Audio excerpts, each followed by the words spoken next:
Добрий день, друзі! Розпочинаємо урок навчання грамоти. В знаннях ми виростемо на крок, а крок веде нас до вершини. Пірнуть ми зможемо в глибини мови нашої, як в океан, тому несе він радість нам. Сьогодні на уроці ми з вами виконуємо такі завдання. Познайомимося з новою буквою, навчимося відрізняти її в словах, навчимося читати слова і склади з цією буквою. Яку букву ми вивчали з вами на попередньому уроці? Щоб пригадати, який звук вона позначає, прочитаємо чистомовку. Са, са, са. Літає оса. Су, су, су. Заплету косу. Си, си, си. Принеси мені води. Сі, сі, сі. Вся травичка у росі. Молодці, ви чітко вимовляли звуки с, сі. А зараз розгадаємо кросворд. Слухайте уважно. Риба з вусами.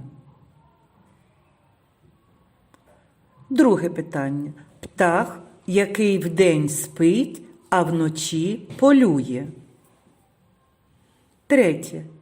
Синій смачний плід з твердою кісточкою.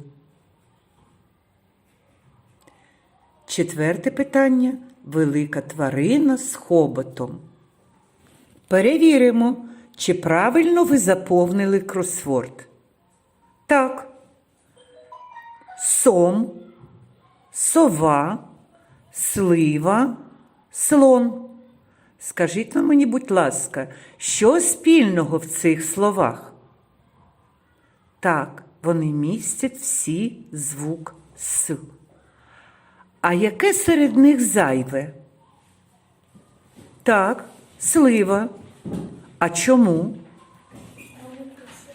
Дійсно, слива – це плід рослини, відповідає на питання «що?». А решта слів – це назва тварин, які відповідають на питання «хто?». Розгляньте, будь ласка, малюнок-загадку. Яка буква заховалася в цьому слові?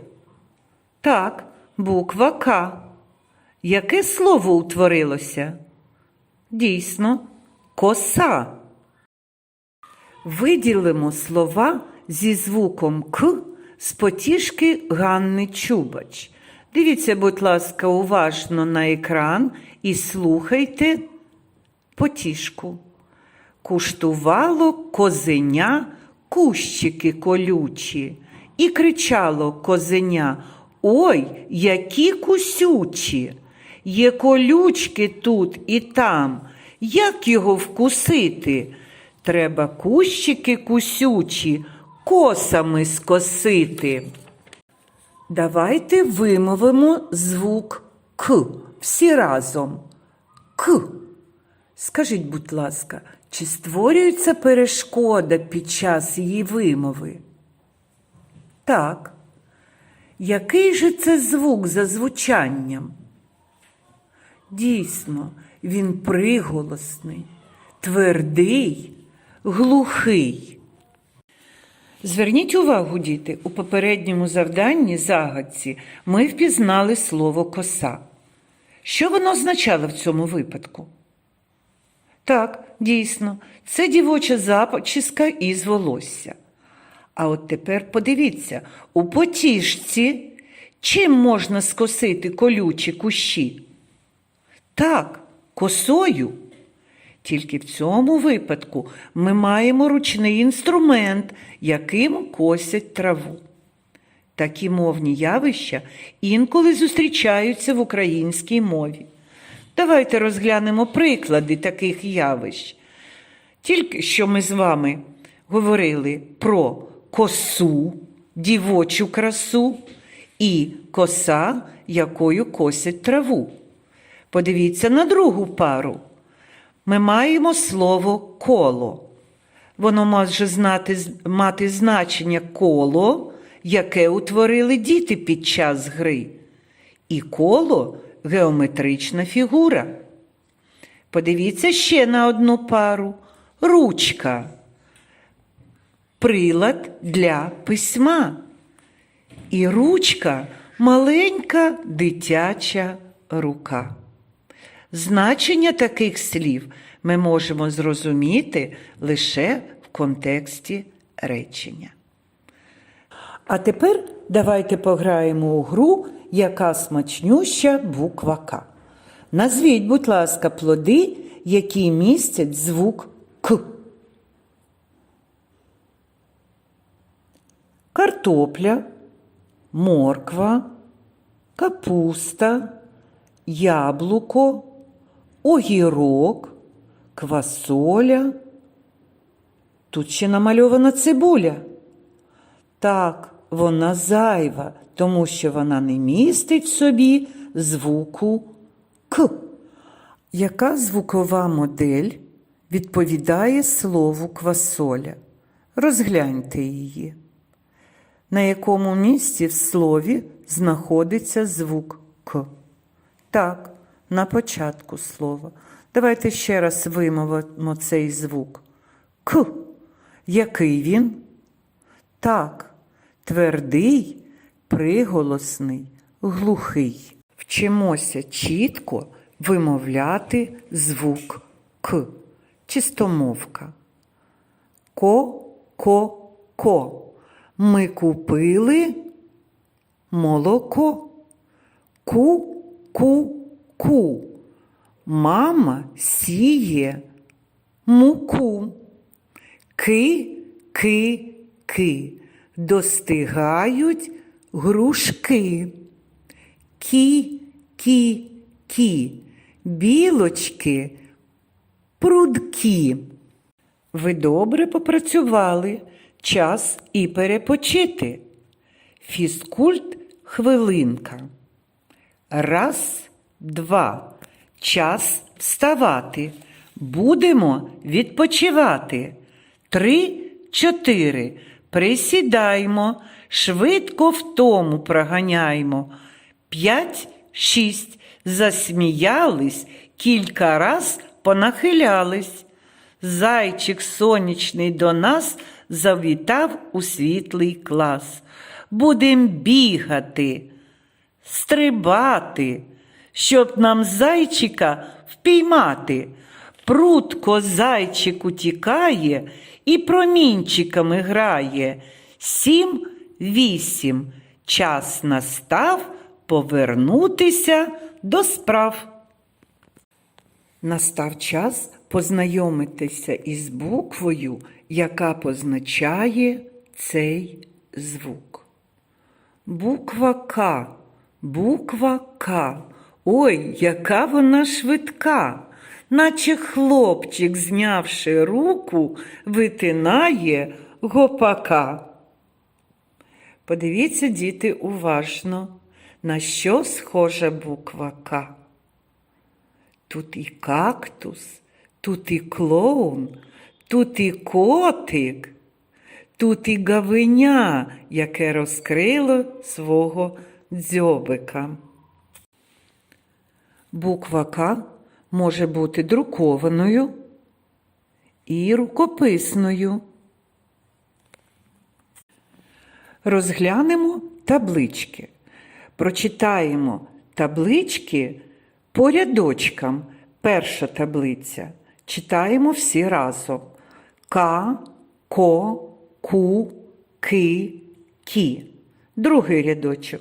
Ва, во, ву, ви, ві. Третій рядочок. Са, со, су, си, сі.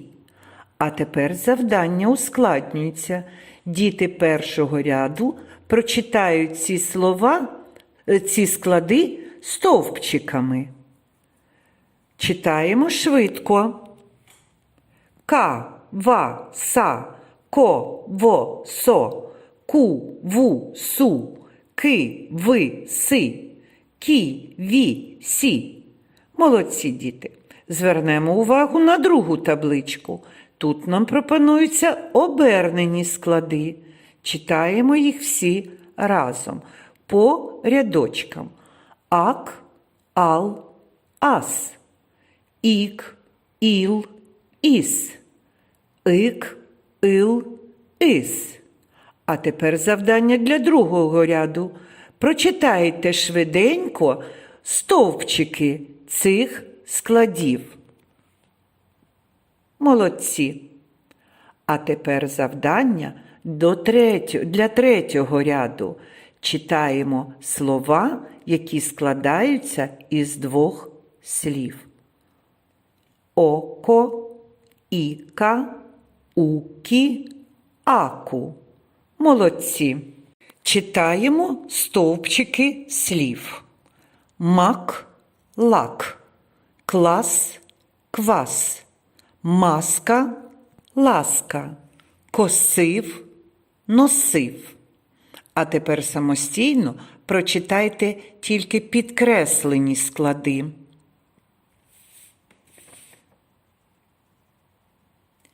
Що цікавого ви помітили у цих словах? Подивіться уважно. Так, у кожному стовпчику слова розрізняються лише однією буквою. І це приводить до зміни значення слова. Читаємо пари слів.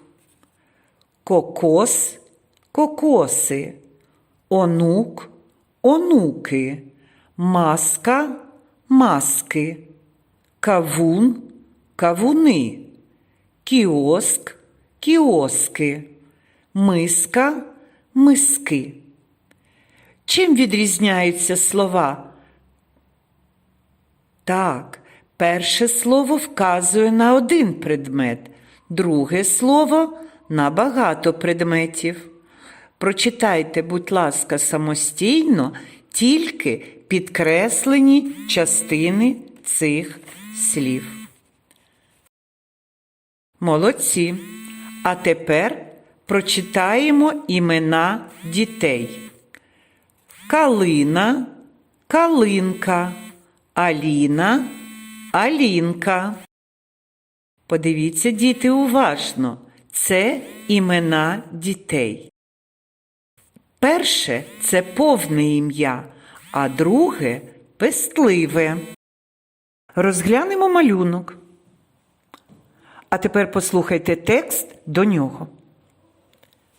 Климко мав коника і слоника, а Килинка мала ослика і скакалку. Килинко на коника, Климку на ослика. У Килинки коник і скакалка, а у Климка ослик і слоник. Про кого цей текст? Так, про дітей. А які слова у ньому написано з великої букви? Чому? Так, це імена дітей. У якій формі вони використані? У пестливій, тому що це маленькі діти. А що ви можете сказати про цих дітей? Так, вони друзі. Тепер звернемося безпосередньо до тексту. Скільки у ньому речень? Так, 6. А тепер порахуйте, скільки слів із буквою К використано.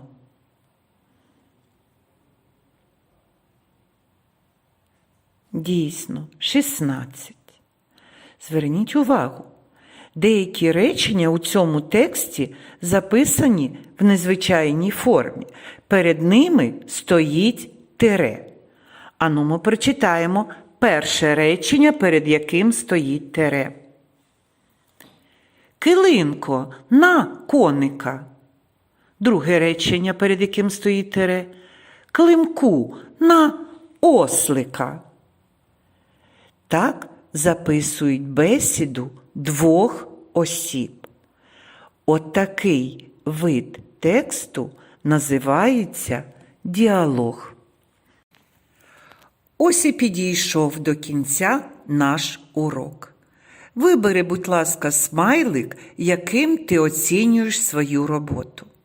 Жовтий смайлик – тобі вдалося виконати всі завдання. Зелений – ти старався. Червоний – тобі потрібна була допомога. Бажаю всім успіхів, дякую за роботу, до побачення.